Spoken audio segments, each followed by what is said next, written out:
This amazing creature is the great Indian hornbill. You can see it is gigantic, and look at that. Look at that bill.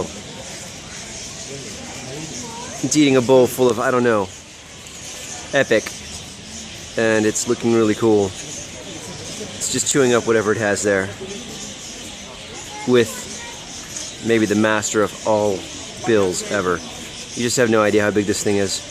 I would like put my hand there to show you, but I would lose my hand. So there you go. This thing's got a beak that's got to be at least 8 inches long. And it's got a horn. It's really weird.